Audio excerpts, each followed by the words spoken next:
The fluorescent lights of the grocery store felt harsher than usual as Sarah clutched her 3-month-old daughter closer to her chest, the baby's soft whimpers mixing with the familiar hum of refrigerated cases. Her hands trembled as she fumbled through her worn wallet one last time, counting the crumpled bills and loose change that represented everything she had left in the world. $12.37. The total on the cashier's screen glared back at her. $18.42. "Mom, your card has been declined again," the cashier said, her voice carrying that particular blend of impatience and pity that Sarah had grown to recognize. The young woman behind the register couldn't have been much older than Sarah's own 22 years, but the judgment in her eyes made Sarah feel ancient, weathered by circumstances that had aged her far beyond her time.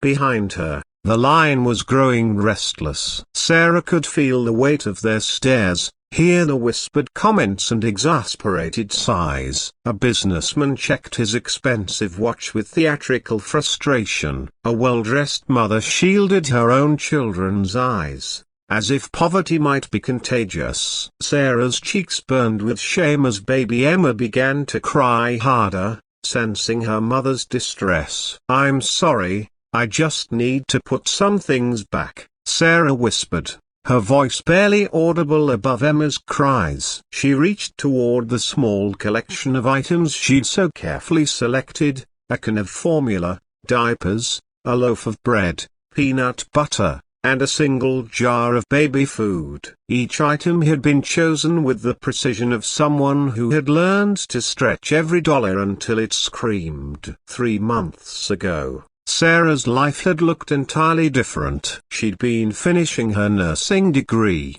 working part-time at a medical clinic, and planning a future with Emma's father. Then the pregnancy complications began, forcing her to drop out of school. Emma arrived 6 weeks early, requiring a month-long NICU stay that devoured Sarah's savings. When she finally brought her daughter home, it was to an eviction notice and a partner who decided that fatherhood wasn't in his plans after all.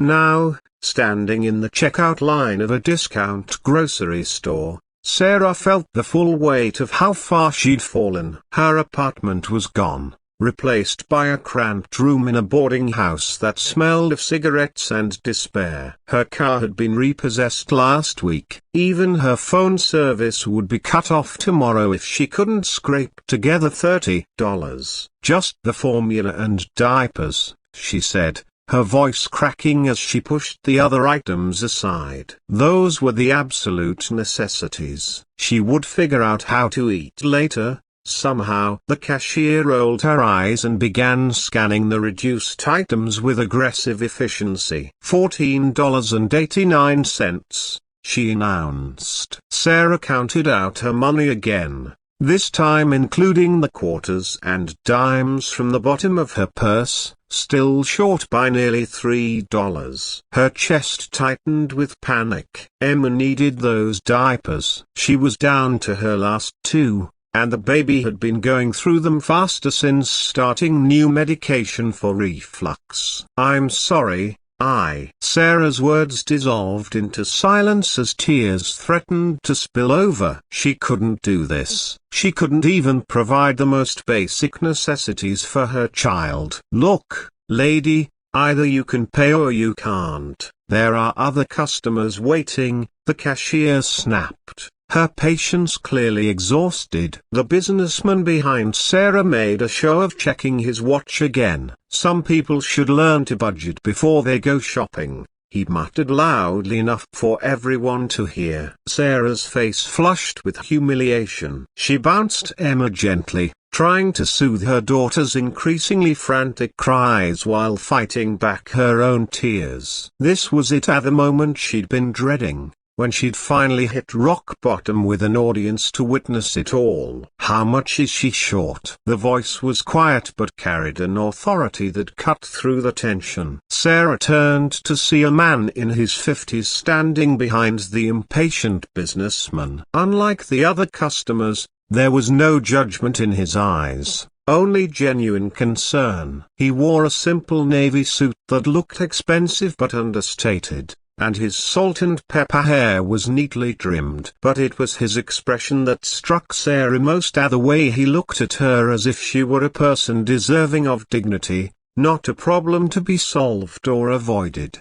$2.73, the cashier replied, her tone shifting to something more respectful. Without hesitation, the man stepped forward and placed a $20 bill on the counter. That should cover it, plus a little extra for whatever else she needs. Sarah stared at him in shock. Sir, I can't accept that. I don't even know you. He smiled gently, and Sarah noticed laugh lines around his eyes that suggested someone who found joy in unexpected places. My name is David Martinez, and you don't need to know me to deserve help. He gestured toward Emma, who had quieted in her mother's arms. Beautiful baby. How old is she? 3 months, Sarah managed, still stunned by this stranger's kindness. Her name is Emma. Emma, David repeated thoughtfully. That was my grandmother's name. She raised me after my parents died when I was 7. He reached out and gently touched Emma's tiny hand. She taught me that we're all just walking each other home in this life. The cashier, who had been watching this exchange with growing curiosity, quietly processed the transaction and bagged Sarah's items. Even the businessman had stopped checking his watch, seeming to sense that something significant was happening. Sir, I promise I'll pay you back somehow, Sarah said as David handed her the bag. If you give me your address, or a phone number. David shook his head. The only payment I want is for you to help someone else when you're able to. That's how kindness works. It keeps moving forward. As they walked toward the store exit together,